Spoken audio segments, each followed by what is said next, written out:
heads off. There you go, see, we're live. We're live. Excellent. Hello. Hey everyone. Very happy to be joined by Nick Quantrill. This is very exciting. For your new series, do you want to introduce yourself and your books to everyone? Okay. I'm Nick Quantrill. I'm a crime writer from Hull, which is my home city. And previously I'd written 4 books in what I call a trilogy, because I did 3 and then went back to the Joe Geraghty novels for a 4th go when the books were republished. So I'd written the 4 Joe Geraghty novels set in my home city. And I just felt like I'd kind of run my course with them to a degree. So I was looking to create a new character to start a new series. And that was the starting point for Cast No Shadow, which is my new one. And it features a young female podcaster called Yas Moy. She's born and bred in Hull, but she's desperate to get out of the city. It's too small for her. It's not exciting enough. The stories she wants to tell just aren't going to be there for her. And she gets kind of handed a potential story through an anonymous tip which connects back to the murder of an undercover detective 30 years ago at an illegal rave in the outskirts of the city. But what she didn't realise is that if she starts to investigate this story and create it into a podcast, it's going to come with a personal cost to her. So, yeah, it's the start of a new series. It's exciting, it's fresh, it's a different way of kind of looking at the city for me and looking at the state of things at the moment. So, yeah, I'm really excited to have it published when it came out last month. I think I have a copy there. Yes, I have one in my hand there, so it exists. And it's been a really exciting time working on it. I was going to say that she's different from Jo from the start, isn't she? And that she wants to be away from Hull. Whereas I feel like Jo's very much rooted in the city. Yeah, definitely. I mean, Jo is kind of, it's not a massive leap to say Joe Geraghty is me to a certain degree. You know, he's a middle-aged man. He's brought up in Hull. He works in Hull. He'll probably die in Hull, and I will do the same. But Yas is half my age. So I wanted to write from a different perspective. I'd kind of covered it with Jo, that kind of seeing Hull through my eyes as a setting, and I wanted to kind of explore it through somebody who doesn't love the city, somebody who doesn't want to be there, and somebody who wants to move somewhere bigger or more exciting. You know, they'll kind of want the bright lights of London and so on. So, yeah, it was kind of very much kind of working from the polar opposite view in that sense, which was a lot of fun to do. And, you know, it made me think more critically, I think, about Hull as a location as well, and what it's like as a city for maybe for a different group of people compared to me as a middle-aged man, essentially now. There's it's quite interesting doing it through the medium of a podcast as well, isn't it? Because there's not that many crime novels, I think, where you've got podcasters kind of.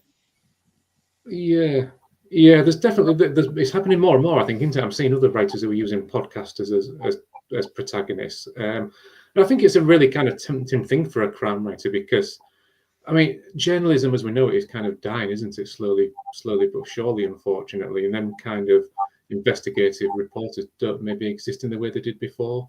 And so I guess it's kind of just trying to find a different way of talking about journalism and exploring how people would kind of do that type of job. And I just think podcasts are such a great leveler, aren't they? You know, anybody can start one, can't they? We have people with great expertise doing them, and we have people who are just kind of enthusiastic amateurs who want to run with it and kind of build something, you know, whatever your subject of interest is, whether it's news, investigative measures, or whether you want to sort of talk about music or football or whatever. You know, podcasts are just brilliant. I love them. So I just wanted to kind of play with that a little bit as well, and I guess take that kind of trope of a journalist, but try and give it a slightly more modern spin, a slightly more contemporary spin, and just try and create something a little bit different. Because I think, you know, as a crime writer, you need to kind of find a niche, don't you, as you're working? Because, you know, there's so many, like with the police novels, there's so many people writing great police novels. How do you kind of add to that body of work? How do you kind of stand out from it? And I think it's sort of the same with journalists as well. That we've had a lot of kind of protagonists who have been traditional journalists, but now is the time to maybe create something different and a different sort of spin on that. So that was kind of the thinking behind it, really. So have you listened to a lot of podcasts, or as part of research? I do. I kind of listen to them. Not so much the true crime ones, but generally the ones that interest me, like football and music ones, I listen to them a lot. And I think they're really good for people's passion, aren't they? Because you listen to people who've got a real kind of commitment to what they're talking about, and often an in-depth knowledge of it as well. So no, I think they're a great initiative. And yeah, some are better than others, I guess, aren't they? But I think certainly when it comes to investigating crime, they're a really kind of interesting way of looking at these crimes that have been left behind and not solved or not really been investigated properly. Yeah, they're fantastic. Donna said hello to both of us. She's Hello. also said she'll be glad when I'm back at school because I'm confusing her with a different start time. Because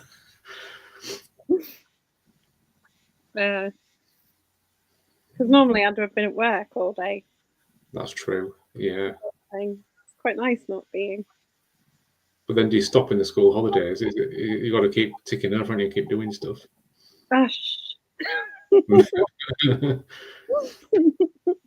We're not having that conversation at the moment.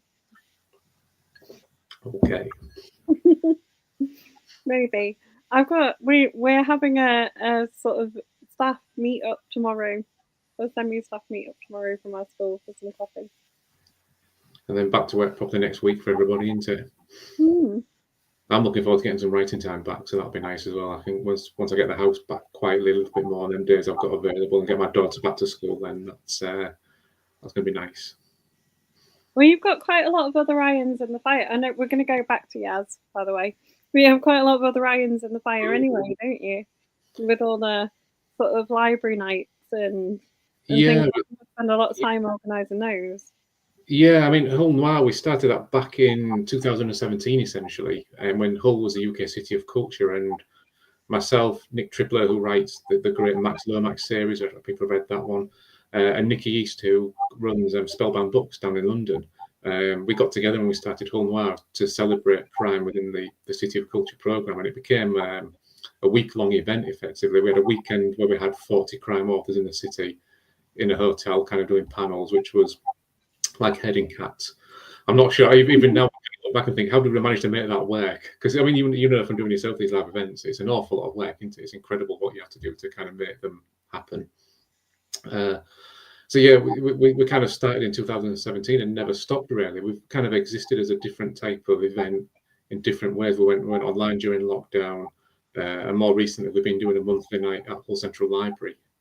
So essentially we invite a guest author along, and myself or Nick Quantrill interview them about their work and their life and their inspirations as a writer and so on. And it's really good because the library really kind of back us. There was the funding to do it. We've got the technology there to do it.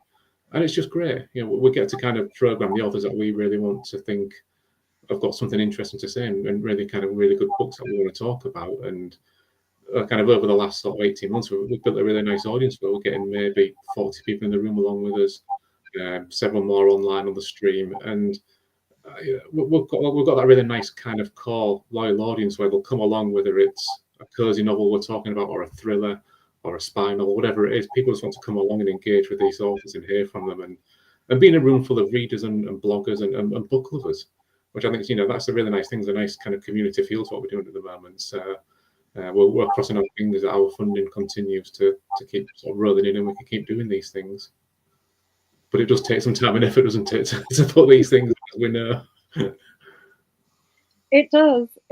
And the willingness to share, I think, is something I've discovered from doing it. Like you need a village, don't you? Like, absolutely. You need people to share contacts and ideas and. Yeah. I mean, absolutely. And I think so. You know, we rely on other authors spreading the word about what we're doing in Hull. You know, the blogging community kind of talk about it and have shared reviews of the nights and so on, and spread the word of what we're doing. So yeah, I mean, it's kind of everybody has to kind of do their bit, don't they, to make these things happen, really, because there has to be the audience there to come along and enjoy it ultimately. And I think once you're in a room full of other people who enjoy the same books as you, then it's brilliant, isn't it? You know, we don't kind of really see it as a distinction between the author there and the audience. Everybody just kind of is in the same room, mingling and talking about the books they've been reading, and that's kind of the good thing, I think. Yeah, I think that's the good thing about any kind of bookish community, isn't it? There's you all share a similar love. Yeah, absolutely. So you know that's what kind of really I think makes it worthwhile. You know, because you know when you're kind of staring at your piece of paper, thinking, right, we need to get some authors lined up. We need to get the information to the library so they can get the tickets made available to people. All the kind of like the dull administrative steps that have to go into it. You just kind of think, oh, this is going to be a bit of it's going to be a chore. And I just get it done. But the result of it is brilliant. So. Yeah, we love doing it. I'm not sure we'd do another weekend festival, but I think we will carry on doing monthly nights for as long as we can at the moment. And we've been quite lucky. We've been able to expand a little bit as well. We're now showing a quarterly film as well, so in the library. So we're choosing a really great kind of crime thriller, which has got a novel behind it essentially. So we started with Get Carter, and we spoke about the work of Ted Lewis and his novel that became the film. And our next one will be probably Brighton Rock. So again, we'll talk about the novel that and how that kind of went from the book to the screen, and the kind of why it's such an important, influential noir film still 80 years later. So we're just trying to tie those things in, film and book, and make it a really worthwhile evening is our next goal, really. Yeah, that sounds good. I remember going a while ago to, I think it might have been a whole noir event online about Ted Lewis. It was really interesting. Yeah, because I mean, obviously Nick Quantrill, who I do a lot of events with, who co-directs Film Noir, he wrote Ted Lewis's biography, and it's an amazing story. Ted was brought up in the Humber region before going to London. He made Jack's Return Home, which is filmed as Get Carter the following year, and it sets him on a path to kind of like fame and fortune, but he couldn't sustain it. He was still writing great novels, but they didn't have the same critical success or the commercial success. And he was a very very flawed man. He eventually died very young from alcoholism. But he left us these incredible novels that people didn't really know about until Nick wrote his biography. So, we're very lucky that we've been able to explore that through Hull Noir because of the connections to the region. Because obviously, Get Carter, people think of it as being that Newcastle film, but the novel is set around the Humber. And there's more work from Ted, like Plender, which is a really great Hull set, nasty, grimy blackmail thriller, which is just fantastic. It reads like a contemporary kind of psychological thriller, I guess, but it's a little bit ahead of its time, I think. So we've been really lucky. We've had these kind of like little things we can hook onto as we've gone along with Hull Noir, and hopefully raise the profile of Ted and bring him back a little bit into the reader's consciousness. Do you feel a bit of a responsibility to be carrying on that kind of literary tradition? Because there's some great literary names from Hull, isn't there? Yeah. I mean, I suppose I don't think of it in that way as such, but I do want to kind of write about the city, so that maybe if people find those books, maybe when I'm long dead type of thing, then maybe they will say something about what the city was like at this point in time. So very much I want to kind of chronicle the city, and certainly that's what I want to do with the Joe Garrity novels in particular. And you kind of want and hope that they'll become a legacy in some way, however kind of small that is effectively. Obviously I'm not going to be the next Philip Larkin or anything like that, but writing about place is really important to me, and trying to capture that sense of what Hull is like as a contemporary city is really kind of, it was certainly with the Garrity novels, it was top of the list of things that I wanted to do, really. So very much I would call myself a Hull author, and kind of proudly wear that badge in that sense, in the way that other people have as well, but without the racism of Philip Larkin, maybe. Yeah, well, hopefully. We're claiming when he's doing the good stuff, but we kind of pretend we don't know him when he's doing the kind of the racist stuff. Fair enough. Seems reasonable. So going back to Yaz and the book with her in, because that's you've got sort of you got a bit of like a dual timeline going on in it as well, haven't you? Not completely in the way that it's sort of told across two of those things, but you've got an event that's happened in the past that's influencing now. So I was kind of really interested during lockdown in raves. I was kind of reading about young people raving during lockdown, and I was kind of thinking, why on earth are they raving? That's something that happened like in the late 80s and early 90s. What's all that about? Why people went out and raving? And I just kind of like read more about it, and read up on social media about it, and it was just that sense that, rightly or wrongly during lockdown, young people wanted to have some fun, and they were going to find a way of doing it. And because obviously all the nightclubs and the pubs were shut, they were kind of setting up their own raves. And I just found that kind of really interesting as a writer, that sense of that they weren't going to just kind of go down to what they were expected to do. And I started to read up on those raves from the late 80s, that second summer of love, as it was called. I was just really struck again by that kind of tension between young people enjoying themselves and a fun time and people having the best times of their lives, but also that slightly darker side to it where you've got drugs coming into it, and once you have drugs coming into it, you have criminality and you have money. So I was kind of really interested in that tension between those two things, really.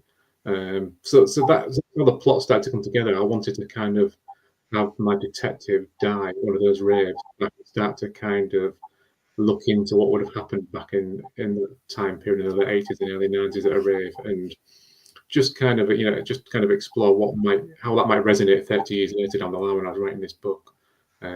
People who were kind of then enjoying themselves, probably acting and living without thinking there was any consequences to what they were doing, but then finding 30 years down the line that there are very severe consequences, and Yaz is going to come along and maybe stick her oar in and see just where that's going to take her.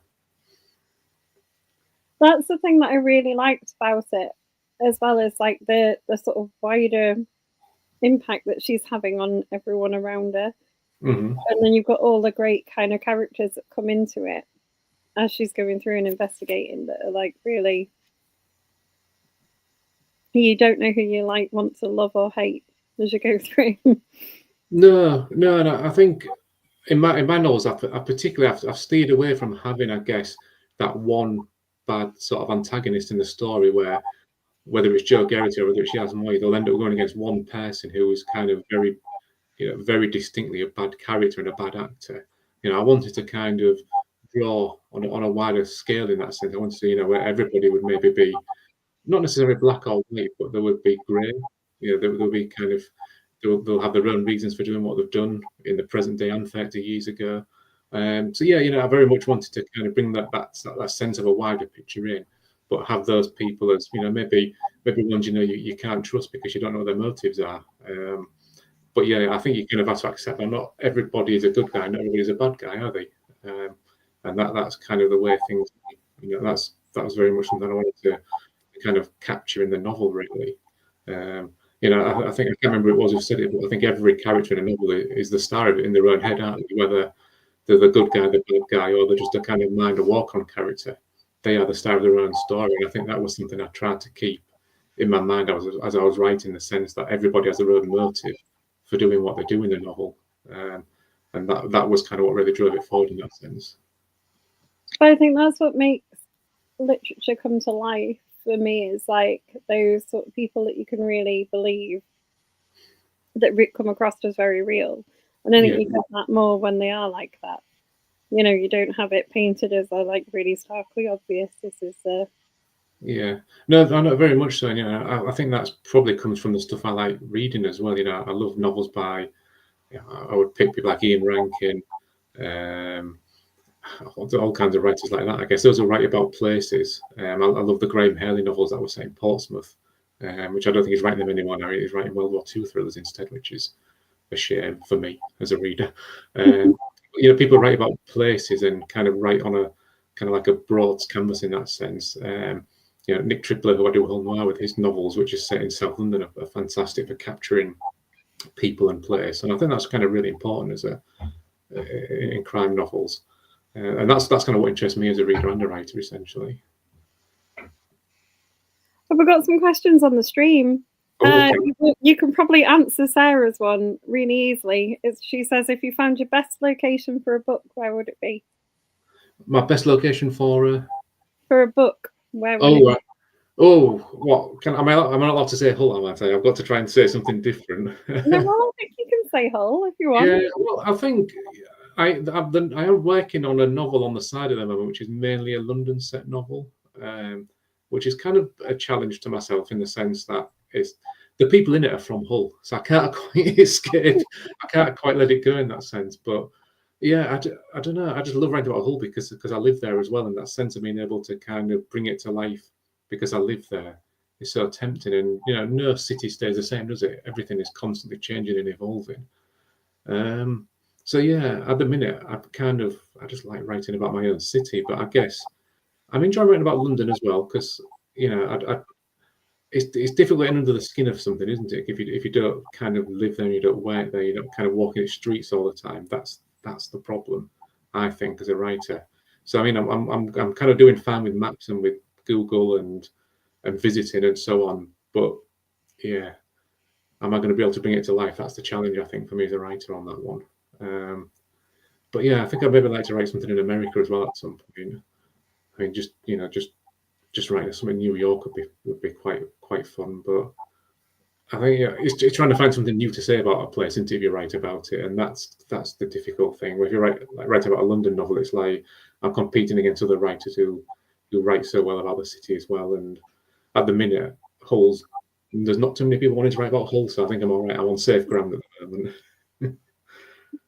Do you think that there's sort of a rise in like people writing about sort of northern cities and things, because there is like they do change so much, I think, because they lost a lot of the industry that made them like big, and then they've had to reinvent themselves. I wonder if that's the thing that draws people to writing about them. Yeah, I mean, I think it's a northern thing, isn't it? Excuse me, it's a northern thing, really, isn't it? And I think that's kind of something that's really interesting to me, writing about Hull, but it applies to all kinds of places around the north, doesn't it? That sense of losing an identity, and the people in that city having that identity and knowing who they are and knowing what they're about. And then when that goes, it's like, what's left? And how do you kind of reinvent yourself? How do you start over again? I mean, and that's something that's very much in the Joe Garrity novels, I think, that sense of the loss in Hull of the fishing industry, and people going from having kind of steady work and how that losing that kind of changes the place, it changes everything, doesn't it? We've seen it with other industries like the mines and so on. So yeah, I'm really kind of interested in that sense of change and what comes after the change, really. What's left and how do you start over from it? And also, I don't think I have particular answers to it as such, but I think it's a kind of interesting question to pose into, that sense of what do people do? How do you kind of, some people will turn to crime, I guess, won't they? And some people will find other ways of expressing themselves. But yeah, that sense of a change in city at every level is really interesting, I think. And then that's where Yaz is interesting, I guess, because she's coming into that sort of more modern city and not fitting. Yeah, very much so. I knew when I wanted to write this novel that I was going to write it from the perspective of someone kind of half my age, effectively, someone in the mid-20s. I was really keen to do that because it did make me think, what is in a city like Hull for somebody of that age? And I guess I was probably thinking about my daughter, because although she's only just coming up for 14, she's starting to think about exams and university and so on. And it's like, what kind of future is there for people in a city like Hull where the industry has gone? Are them jobs going to be there? Is there going to be kind of a future for them younger people coming through? So exploring that through Yaz's eyes became really important to me. I wanted to kind of think about, if she doesn't want to stay in Hull, why doesn't she want to stay there? What does she think is better elsewhere? And it's very much a kind of a different way of thinking, because I'm sort of 50 now and I've got a home. I enjoy my writing and all that type of thing. I don't feel that the need to kind of wander. I haven't got that kind of wanderlust anymore, but I can imagine the younger people have, and I wanted to snap into that and explore it a little bit. Well, that big change when you think about going to university and stuff as well is often the one where you do then change your location, isn't it? Mm. I live in Leeds because I came to university here. Yeah, absolutely. So yeah. I mean, Yaz thinks this podcast, could take her to, maybe to London, but I'm not convinced that she needs to go to London to do these podcasts. But we'll probably continue to argue about that over a few books, I hope. Yeah, I was going to ask about that. I'm hoping that we're not going to hear the last of her in this book. It's not standalone. No, I hope not. No, I've written the draft of a second book. It's kind of very, very rough and ready at this stage, but it exists from the start to the end. So yeah, she's going to be. I said I would never write a serial killer novel, so I've kind of written a serial killer novel. I couldn't stop myself. But it's not kind of. I'm not really into the idea of serial killers where it's kind of like, it's like the mysterious guy who leaves clues at the crime scene, and the cop has to try and race and catch him before he kills the next person. I'm not really kind of into that type of thing. So it's kind of connected to a series of missing young people over the last 20 years who. The kind of dispossessed people who won't be missed necessarily, those who have kind of gone under the radar, those maybe working in the black economy, and without people to care for them. So as these people go missing, nobody has necessarily connected these into one kind of string of crime until Yaz comes along with their sort of inquisitive nose and questions and upsets the wrong people and may well become the next person to fall to this scenario. Yeah. I think that's often the case, though, isn't it? In reality, that the easiest people that to make into like victims of crime of these sort of serial killers are the ones that are not going to be missed. Yeah, no, I think so. And just, I think I was just again, it was just kind of reading around online and finding out about the sense of the black economy and people working in what could well be kind of perceived as legitimate jobs, but just aren't. I mean, we kind of see it, don't we, quite clear with things around sort of like forced labour and things like car washes and nail bars and so on. But even kind of a step back from that, you've got people kind of working in warehouses that are set up illegally, doing all kinds of like jobs that they're being brought across to do and so on. And I just kind of wanted to put Yaz into the middle of that and investigate what it's like for those people with nobody on the side and nobody to kind of actually look out for them until she comes along. And I think the trigger for it was reading about those charity clothes collections and how illegitimate a lot of those are and how they get sorted and sent around the world, not only creating like massive kind of green issues and pollution issues, but it's organized crime that is behind it.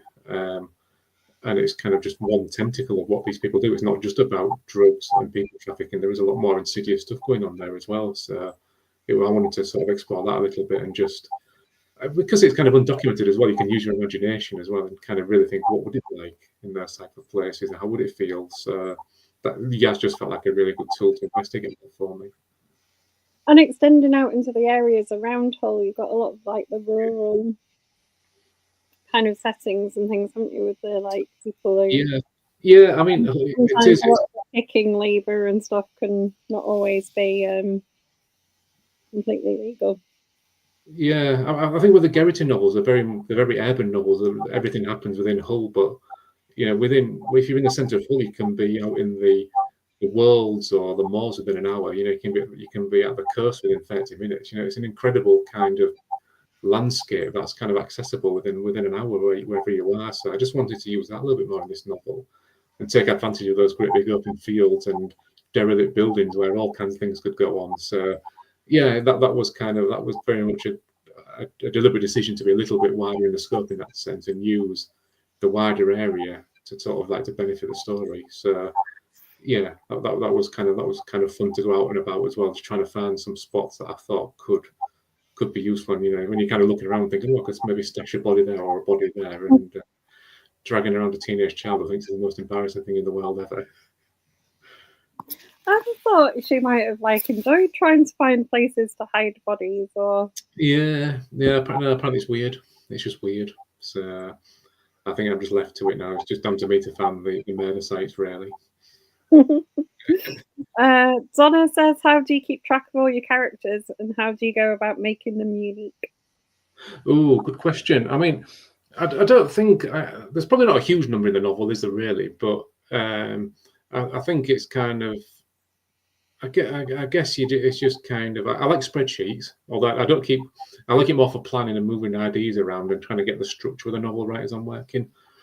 So I guess the people are just kind of, the kind of composites of people I've maybe come across, or maybe images of people I've seen online that I've kind of maybe sort of mentally stashed away and thought that would make for an interesting character.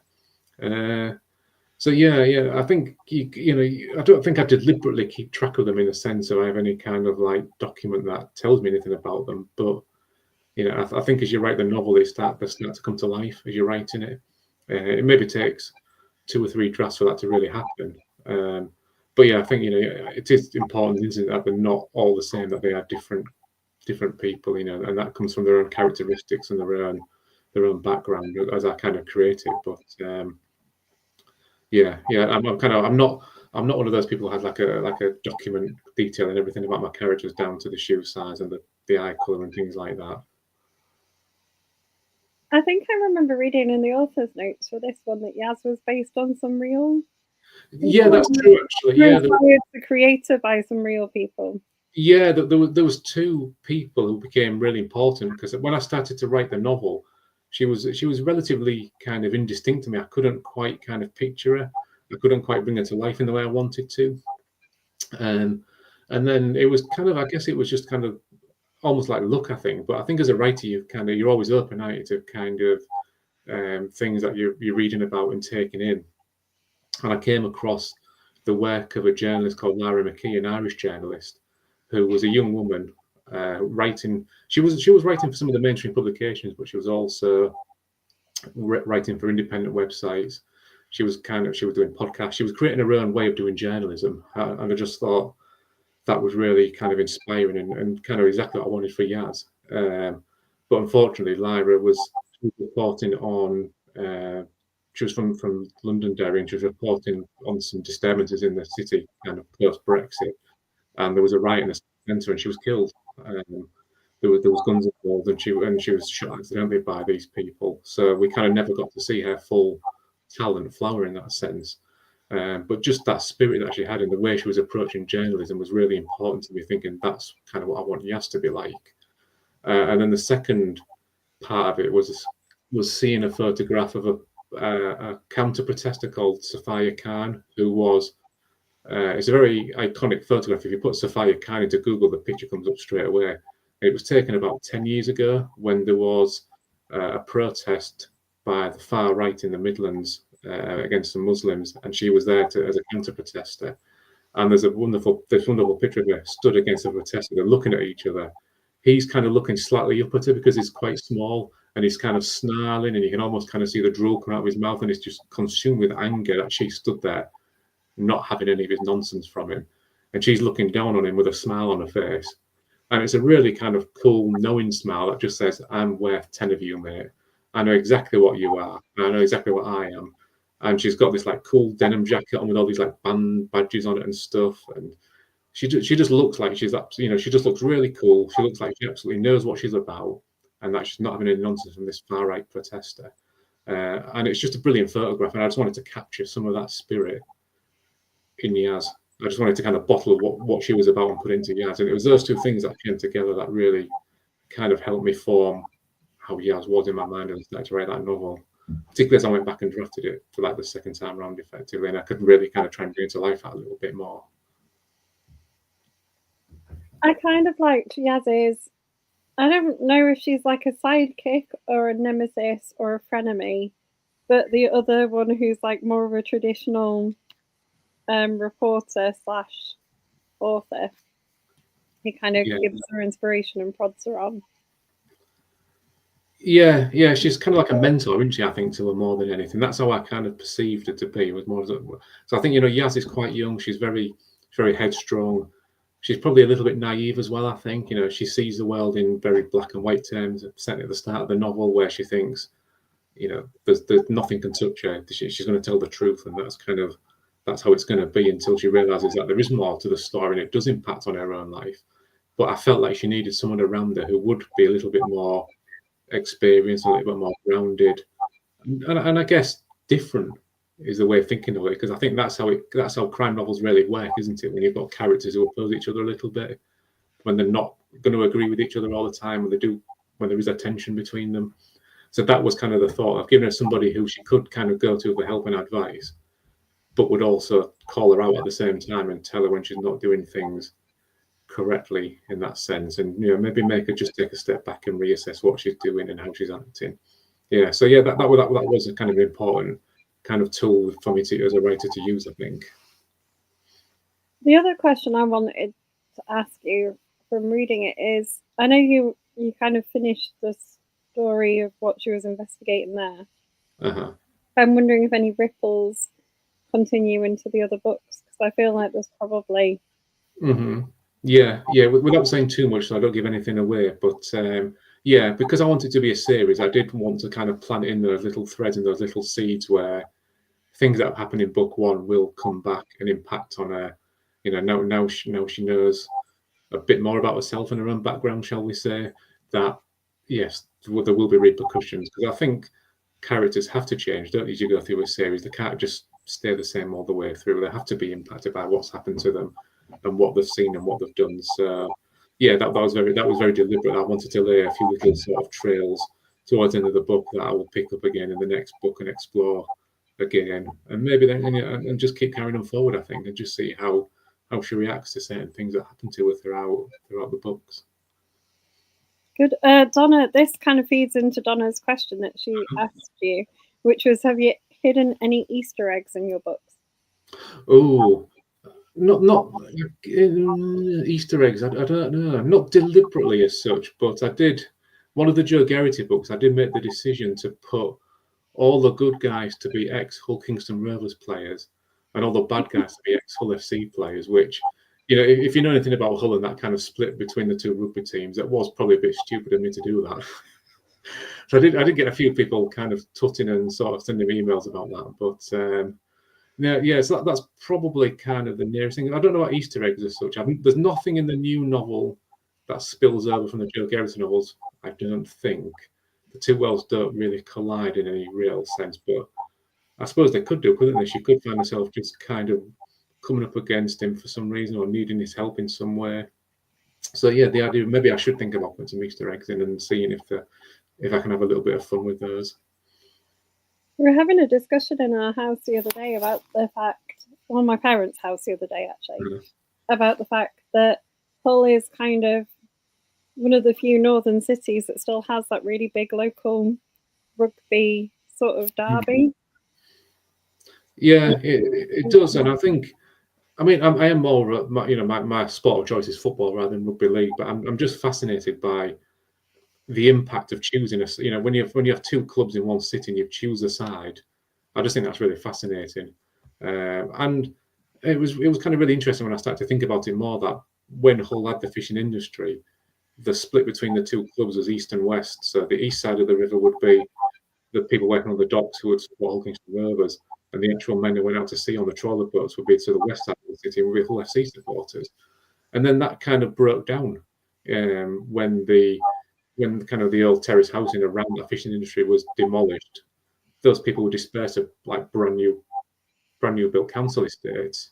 So that kind of like distinction in a city where you get kind of like one side of it very much does this and one side very much does that, and the people are characterized in very specific ways, kind of completely goes away when you sort of like take away the environment around them and spread them around and dot them around the place. I just found stuff out really interesting when I was thinking a little bit more deeply about how sport has changed the place. So yeah, I think we're lucky that we have two clubs where you can kind of have a little bit of in the background of that, and you can maybe have a little bit of fun with it, but you can also use it as a tool to really kind of explore the roots of a city in a sense. Yeah, maybe, but I shouldn't make one club all the bad guys, should I? That's maybe not really the wisest thing to do. Maybe not. Sarah wants to know if you're going to any book festivals this year. Oh yes, I will be, Sarah. So I will see you probably at Harrogate, I would imagine. So yeah, I'm very lucky that Harrogate is only a little more than an hour away from Hull, really. So I will probably drop in one of the days, I think, and just kind of, it's just nice to catch up with readers and other writers and just see what people are up to and what's happening. So that Harrogate is always kind of like a must go for me, just because it's so local and so easy to do. But I don't know. I'm definitely doing some work with the Newark Book Festival again, which is a great festival in July. It's not just crime. We have some really good stuff going on from kids all the way through to adult books. I don't know. The East Riding Festival of Words is happening again in September and October, I think. So I'm doing some interviewing work in Crime Day. I don't think they've mentioned any authors yet for that, but I know one of them is very popular in the group, so that will be one to look out for when they announce the lineup there. So yeah, I'll be trying to get to as many as I can, basically, because it's just really nice, isn't it, when you get the chance to meet up with other people who enjoy the same books and just chat and kind of have that kind of relationship in the real world and not just online. So yeah, I'll probably see Sarah in Harrogate, I would imagine. You will. I tried to go to Harrogate as well. Harrogate and Bradford Literature Festival are the two. Bradford was massive, isn't it? It's absolutely huge, Bradford, isn't it? With it being the city of culture effect, isn't it, over there at the moment? But even before that, the festival's been going for a while, and it's always really big and vibrant and interesting. It's full of really different yeah. things. I think I saw Amit's launching his novel there, isn't he? I think fairly soon. He's new on The Chemist, so that'll be really good with Liz Mystery doing the interview. So that'll be a brilliant event, I'm sure. Yeah, they tend to have a crime weekend, but they have lots of other stuff. I went to a really good thing about two-tone records last year, like the history of two-tone records and. Oh yeah, fantastic! Yeah. I'd love to that. Yeah, I want to get across to Bradford while it's City of Culture after Hull had that and just see if it's the same effect as well and just see how that kind of works. And then, yeah, I'll be interested to see what the crime writers out in Bradford do with that City of Culture project, whether they feel the need to explore it within their city as well. Yeah, that'd be an interesting thing, wouldn't it? Yeah, I mean, absolutely, because you get a ton of money coming in, a ton of outsiders coming in to spend this money, and kind of the local people, certainly in Hull, got marginalised, particularly the people making things and the artists in the city weren't particularly invited to the party in that sense. So, hopefully some lessons have been learned from that. But I just think it's really fascinating and fertile ground for crime writers. So, yeah, I hope Liz or Amit are looking at that and thinking we'll have a slice of that for our next novel, maybe. I'm always thinking that Hull has got a really vibrant art scene without that, because there's like Hull Truck Theatre and and things like that that've been around for years. Yeah.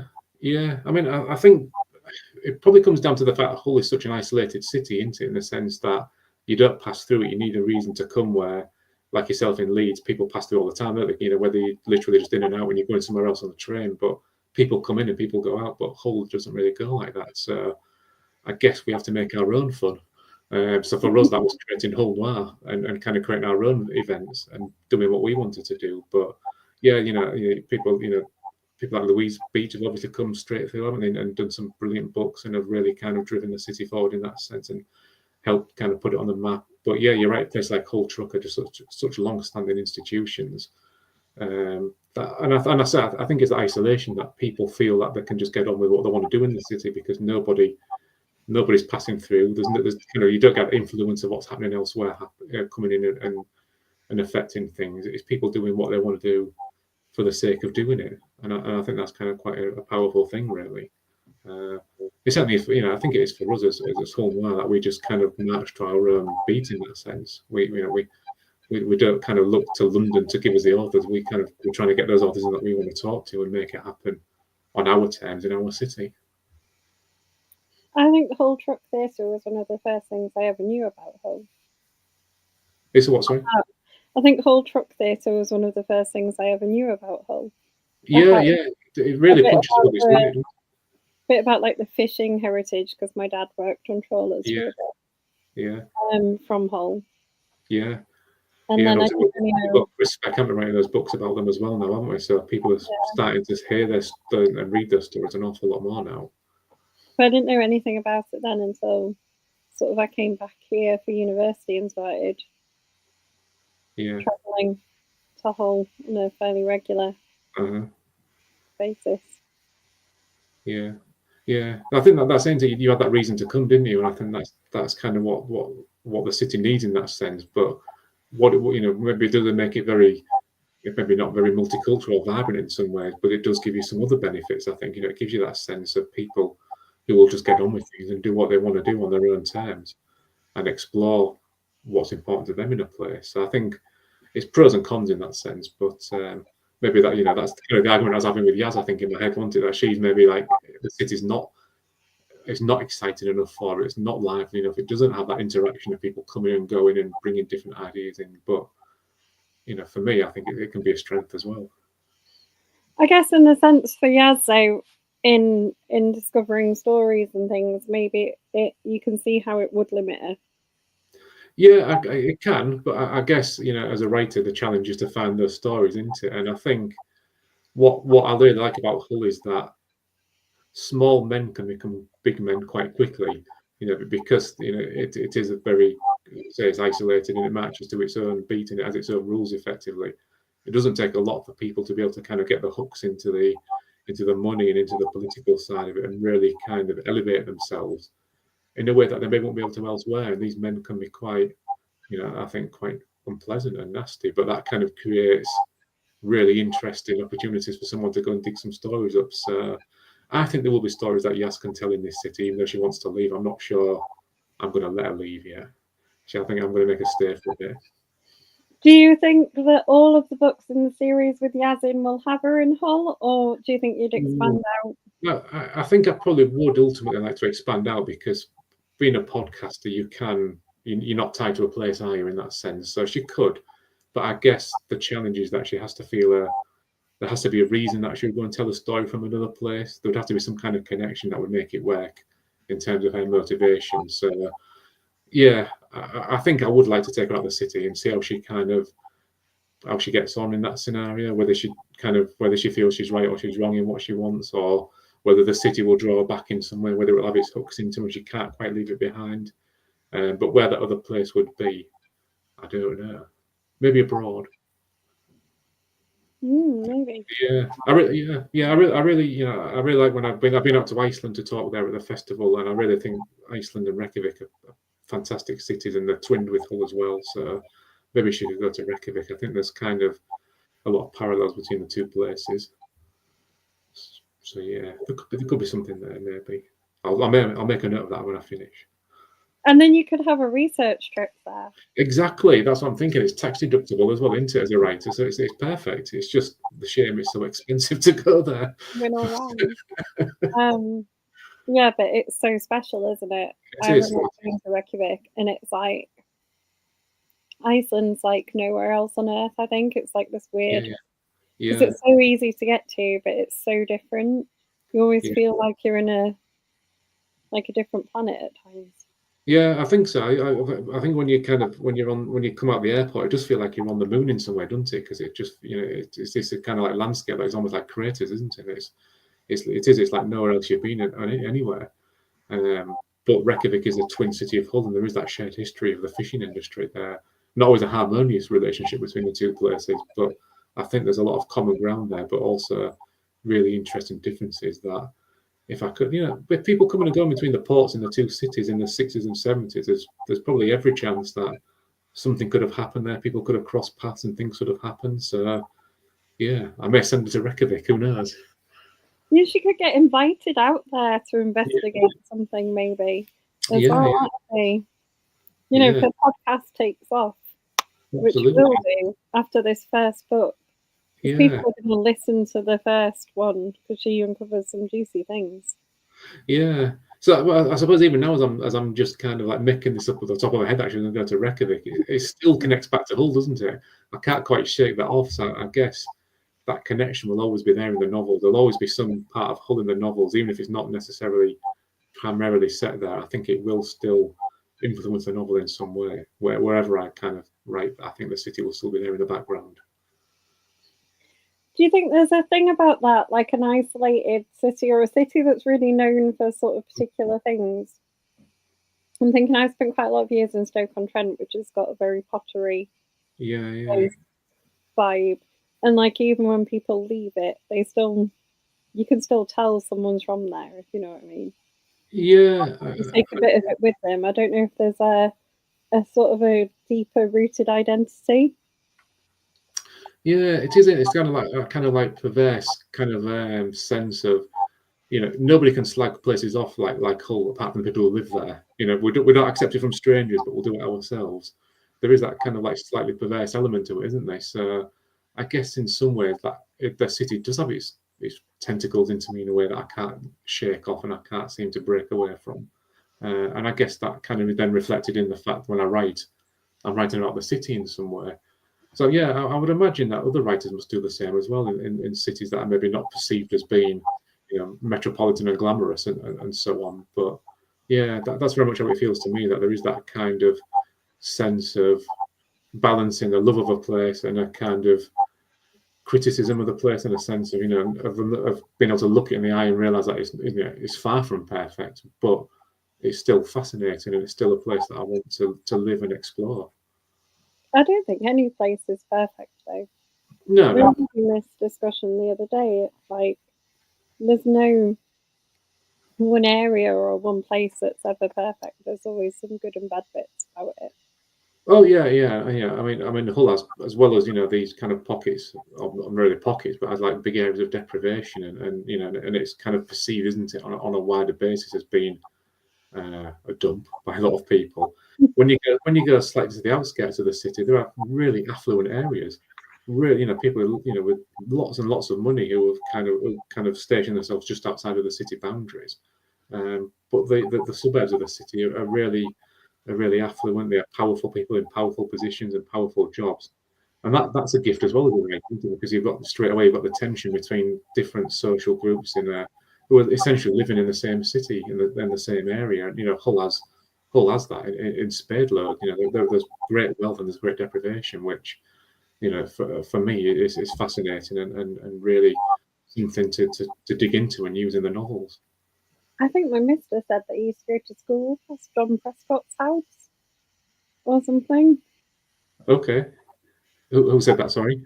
My mister, he was from Holland. Okay. Yeah. I mean, yeah, John Prescott's house. It's in the middle of kind of like a fairly suburban sort of housing estate, almost the other side of the road to it. Probably built in the 70s or something, I would say. Just kind of regular 2 and 3 bedroom semi-detached houses. On the other side of the road, you have a great big house behind these metal gates where John Prescott was living. Just literally one side of the road to the other, you've got great kind of wealth and power, and that regular everyday life of families just sort of like struggling along and just doing the regular things. So yeah, them contradictions are always there, I think. But then they're right for sort of people like Yaz to delve into, aren't they? Yeah, absolutely. I think that's kind of something I love about the city, is a sense that the Yaz novel and the ones that went before it, I want to kind of take a grand sweep of the city. So there will be people in there who are at the bottom of society, like Yaz is, like, to a large degree. She lives in a house of multiple occupants. She has a room where she hates it. She has no privacy. She has no kind of sense of that. If she's putting any roots down there or anything, she doesn't like living there. She doesn't enjoy it in any sense. But the novel goes all the way through to sort of powerful men who live in penthouse suites above the grand buildings in the city centre, kind of look over it and like they own the place, and they literally do. So yeah, it's really important that I can kind of put a full sweep of the city on the page like that. And Hull is a really great one for giving me the chance to do it, I think. Donna's saying that she thinks Luton, where she's from, has no redeeming features. Oh, it must do. It must do. I'm trying to think of any novel set in Luton. I'm struggling off the top of my head, but I bet they're in Luton. I bet that there are. I know Luton. Obviously, that's another post-industrial town, into where they've had with the car industry. I think, was it Luton, where they've lost that kind of that big sort of sweep of jobs. But I'm sure that there'll be good things about Luton. I'll come to Luton and have a look around at some point, without doubt. And find something good to tell Donna. Absolutely. So I think when you're a writer, you're always kind of looking for these kind of tensions, aren't you? So you're looking for the good and the bad, and how they interact with each other, and how those kind of people where you in those scenarios would rub up against each other and interact, or maybe not willingly interact, but they will interact in some way. And I think that's kind of where the fascinating element is for me. So apart from your book, so I'm laughing at Donna saying she wouldn't advise coming. She's still not having it. No. Apart from your book, what have you read recently and really enjoyed?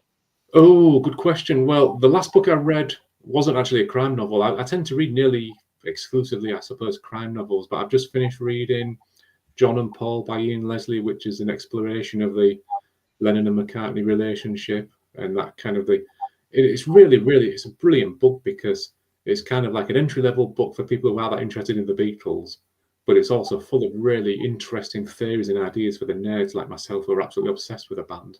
So it kind of works on both levels. So I've rattled through that and I loved it. I'm reading A Spy at War by Charles Beaumont at the moment, which I think was published maybe a couple of weeks ago. I think he's a really interesting writer of spy novels and espionage tricks and so on.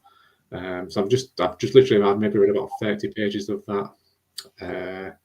Trying to think what else I've got. I've got Russell D. McLean's new one to pick up. I'm terrible at titles, but that's set in 1970s Dundee, which again I think that appeals to me because Dundee's not a city that you think of. You always think of Edinburgh and Glasgow for those great crime novels in Scotland, but the chance to read about a different place like Dundee was really interesting. And I think Russell's a great writer, so the new one was kind of like a must-buy when it came out. And rather fortuitously, I got a approved copy of Steve Kavanagh's new one through the post today. So I've got that to read, yeah. So he's somebody we must get him to Hull at some point. We must get Steve to Hull, but yeah, I've got his new Eddie Flynn novel today, so that'll be getting read ASAP without doubt. So yeah, I tend to read quite widely from the crime genre, but nearly always crime novels, I think. I've read Charles Bowman's Yeah, yeah. I did. I wouldn't describe myself as someone who reads espionage books on a regular. So I'm not sure I'm the target audience for it. Yeah, no, I was the same until I think it was lockdown when I suddenly started picking up some old Le Carré novels, and I don't know why, but I just found them. I think it's because spy novels really speak about the state of the world, don't they? And they can do it so well, like Charles's book's a novel about the Ukraine and Russia. And plus, I've got no real interest in writing more myself, which I think means I can just enjoy a spy novel for, excuse me, for the pleasure of reading it. So, yeah, I mean, I've really enjoyed Charles's work. Charles Cumming, Mick Herron, obviously. Jane Finn, who came to Noir last week, is a really great writer of spy novels, particularly from the female perspective, which is maybe a bit overlooked, I think, in that sort of subgenre. So yeah, I think there's tons and tons of brilliant writing in that sort of area if that's what you're into. True, and it's good to explore all the types of things, isn't it? Yeah. I think so. And I think getting the chance to interview other writers at Hull Noir and other festivals means I will read books that I wouldn't necessarily pick up from a free choice as such. And it's really good when you get the chance to do that, and you really enjoy it and find something new to read. So yeah, I do like to read widely within the crime genre, whether it's a thriller or a cozy or a spy novel or a police procedure, whatever it is. I like to read widely within the genre and see what's kind of what people are doing, see what I can steal. I think the good thing about that, like you said, is when you're reading for interviews and stuff, you do read. We don't sort of limit who comes and joins us for chat, so you tend to read all sorts of things in the genre, and it might be something you don't pick up, but sometimes there's some brilliant things in genres that you wouldn't pick up that you end up really enjoying. Yeah, no, absolutely. I mean, I think of I was asked to interview Julia Chapman for a festival a couple of years ago, the writer of the Dales Detective series, and it's essentially a cozy series, but it's quite gritty as well when you get into it. But it was probably a series of books I would never have picked up without having to do it for that event. And when I read it for the event to interview Julia, I just thought it was fantastic. Really, really enjoyed it, and I've kind of gone through and read all of them since. So yeah, things like that are a bit of a gift, aren't they, in that sense? Because I would have missed them books completely unless I'd been asked to interview her, and I got the chance to when I read it, and I thought, wow, she's now one of my favourite writers. Yeah, and then that's what makes you poor, because you end up buying all the books. Yeah, that's also true. It can be an expensive hobby. We've got a minute left. Remind people what they're going to go away and buy. So hopefully they will go away and they will buy Cast No Shadow, which I don't know if that shows the wrong way on the screen, but no, it shows the right way. Excellent. Right. So that's published now by Black Spring Press, in paperback and an ebook and all that type of business. So it's very much a crime novel, and it's about corruption and murder and podcasts and ravers and the north of England. And I got 5 stars from me. Excellent. Thank you very much. Excellent. You can come again. It was a really good read. It is. I highly recommend it if anyone's watching and hasn't bought it already. Super. Thank you, Caroline. Appreciate that. You're very welcome. And thank you for joining us. No, thank you. Thank you for having me. I'm going to go and watch The Apprentice final now and see who wins. Ooh.